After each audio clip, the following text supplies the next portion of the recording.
Boxing Ego here. If you like this video, make sure you hit the like button and also subscribe to the channel and hit the bell icon on the top of your screen to get notified when the latest new content drops. What up, Fight World? It's your boy Ego and I'm back with some more boxing. Make sure you smash the like button, subscribe to the channel. I'm working hard. 2017. Easy work. Just some easy ass work. Shout out to BoxingNewsOnline.net. They have an exclusive with Hall of Fame trainer Freddie Roach, trainer of the year, many years. And he's talking, you guys seen the title. He's talking about Miguel Cotto versus Gennady Golovkin, right? And he said some very interesting things in this exclusive. Link is in the description so you can read the full article in its entirety.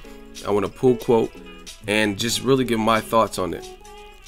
In this exclusive interview, Freddie Roach told Boxing News that Cotto, he might have a big fight coming up because we're talking him and Triple G next. That's a fight that I do not turn down. I like Triple G. He's a friend of mine. He's a very good worker. He's a hard fight for anybody. He's a very, very big puncher, but I think he's beatable, and I think he was exposed a little bit in his last fight. We're ready for that. It's the last super fight out there in the weight division, and that's who we want to fight in our last fight. We want to make history. So, link in the description. I want to give my thoughts. And I gotta be candid. I find it mighty ironic when Miguel Cotto, I'm Miguel Cotto, and I want to fight in Gennady Stadium, right? When Miguel Cotto, you know how Miguel Cotto talks in third person. Miguel Cotto does not like, you know what I mean? So when Miguel Cotto was linear middleweight champion of the world, beat Sergio Martinez. I thought Martinez would beat him. Shout out to Cotto for that. Cotto destroyed him, really. And Maravilla's leg, it looked like his knee was just bummed out, and it was ugly for Martinez. Ugly way to go out into retirement. It was like, that was like Joe Smith Jr., Bernard Hopkins, just an ugly way to exit the game. But unfortunately, that's what happens with a lot of boxers. They get pushed into retirement as opposed to bowing out gracefully like kind of Floyd Mayweather did. Like, went out undefeated, went out on top. Joe Calzaghe, same way. But Miguel Cotto, he beat up on Sergio Martinez, became lineal middleweight champion, and it looked like he had wanted no parts of a Golovkin fight. So it's just ironic that Freddie Roach is now saying that that's a fight we don't turn down. But when you were the champion, you did seem like you wanted to turn it down. In fact, Team Cotto, they paid Golovkin step-aside money. Golovkin was the mandatory. Cotto was the champion. Golovkin was the mandatory since Marco Antonio Rubio. Do you know how many Golovkin fights ago that was? When he beat Rubio, he became the WBC mandatory, right?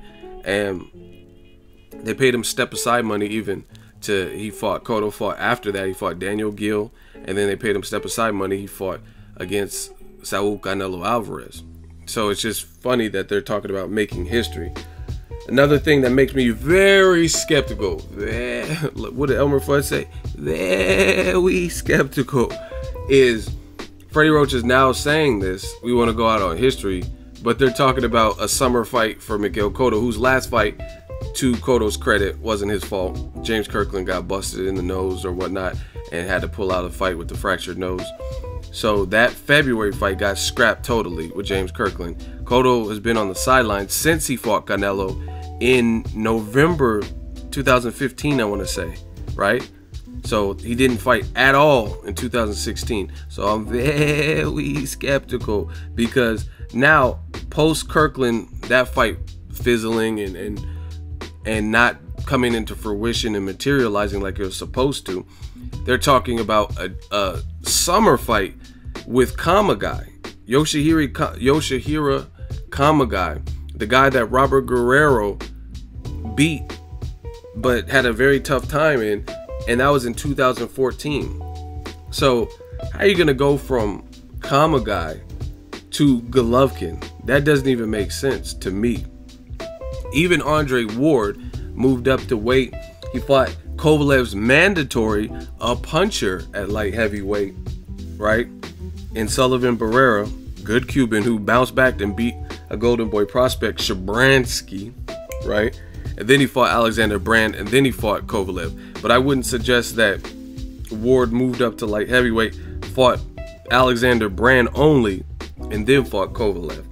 You know what I mean? Because you want to prepare for, like, I mean, that's it, man. Floyd Mayweather is a very smart boxer. Because you notice Floyd, before big fights, he a lot of times he fights guys who are similar, like, or they're gonna bring him similar work. Like, he probably knew he was gonna fight Pacquiao, so he fought Maidana, and then the first fight was close, so he fought him again. And although Maidana doesn't fight like Pacquiao, you gotta understand boxing. You gotta understand what I'm saying, because some people are like, that's BS, ego. Maidana fights, Chino fights nothing like Pacquiao. I know that, but there are similarities. Maidana's bigger than Floyd. Maidana has punching power, probably more at this point than Pacquiao for whatever reason, right? And Maidana is a big puncher, and he's rugged and he's awkward. So even though he doesn't fight, he doesn't have the speed of Pacquiao, he's not a southpaw like Pacquiao, etc., he's still gonna prepare you for a tough fight. And you notice the first Maidana fight was harder for Floyd than the Pacquiao fight. Pacquiao landed like 71 punches. Yeah, Floyd buzzed in one round, or whatever, round 3. So that helps you prepare. But Cotto fighting against Kamagai and then talking about fighting Golovkin, I gotta see it to believe it. And Freddie Roach seems like a good guy, definitely a good trainer, former fighter, but I gotta take what he says. He's basically, I view Freddie Roach kind of like a promoter these days, right? He does things to hype up the fight and hype up his fighter, and I gotta take that with a grain of salt, to be honest, because he says radical things oftentimes, like, oh yeah, we'll whoop Terrence Crawford or something, and then they fight Jeff Horn, or I'll bet my house that Cotto beats Canelo, and then Canelo beats him. I did a 7 reasons. I told you I was picking Canelo to beat Cotto, and I broke it down. Video's still up, right? But Freddie Roach, on the other hand, he said that he would bet the house. And I'm a realist. I understand that's the fighter you're training, so of course you're going to publicly speak in confidence about your fighter. But even if I was a trainer, I really feel like I would speak with some sense. Like, a lot of these trainers and stuff, they'll say this, like, oh yeah, he'll knock him out 1 round. Like, you know what I mean? Like, I wouldn't do all that. If someone's a good competitive fight or a challenge, then to me, there's no love lost. There's no shame in saying that. Be like, Canelo, he's gonna outweigh Cotto. My guy's not the biggest guy at middleweight, etc. But I'm not gonna be like, oh, I'm gonna bet my life savings and I'm gonna bet my house. I'm not gonna do all that. I'm just gonna be like, my guy, I'm confident he can win, even though Canelo's a strong young fighter. The end. You know what I'm saying? But that's not what a lot of trainers do. They say all these like over the top stuff to build the fight, and that is cool, but you got to live with those words that you said. That's why when I break down fights, even if I'm wrong, I really don't feel no type of way. Some people are like, ha, you got a 7 reasons wrong. I really don't care, because I still get paid, and more importantly, I'm not out here saying crazy stuff. I picked Danny Garcia to beat Keith Thurman, but I said via decision. I didn't say he was gonna sleep Keith Thurman and Keith Thurman was gonna get mopped up in 1 round. So it did go to a decision. You know what I mean? Some of y'all was picking Keith Thurman by knockout in the 1st round and stuff like that. So who's really off? But yeah, with Freddie Roach, I got to take what he says sparingly, because that seems like a stretch to fight Kamagai, right? And then they were also that dude that looks like Jun Tao from Rush Hour with the blonde hair. Man, where Jun Tao at? Come on! He ain't gonna be in Rush Hour 3.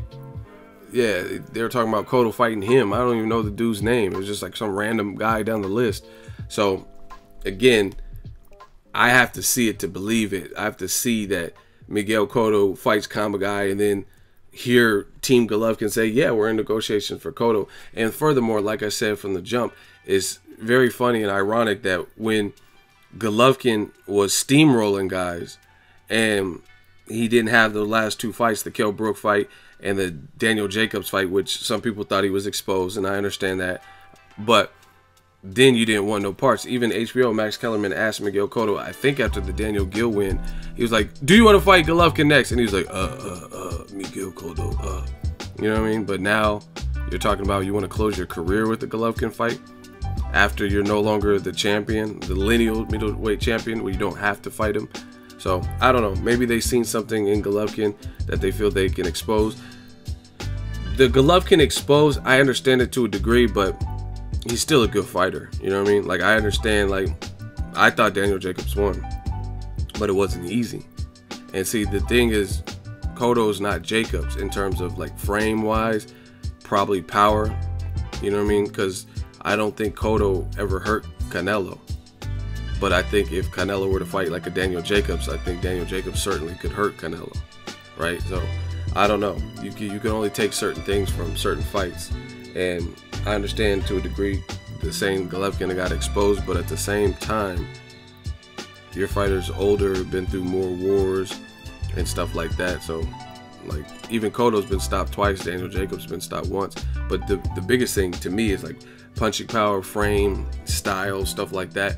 Daniel Jacobs was a big guy, rehydrated good, and was, you know what I mean, looked equivalent or bigger than Golovkin. Cotto, I've seen them together, and you'll probably see it on the thumbnail. He looked tiny next to Golovkin, so it's a totally different fight. And from my perspective, I doubt that they fight him after Kamagai or to close his career. I think that's Freddie Roach just kind of jawsing. Let me know what you guys think. Will it happen? Drop it in the comment section. Make sure you like the video. As always, hate, comment, and subscribe. Till next video, it's Ego signing off. So if you enjoyed this video and want more content like this on the channel, you can show your appreciation by going to the PayPal donate button or the YouTube support button, and you can donate any amount that you feel is equivalent to the value of this video. Much more to come. Thank you guys for your support. Boxing Ego, the future of boxing.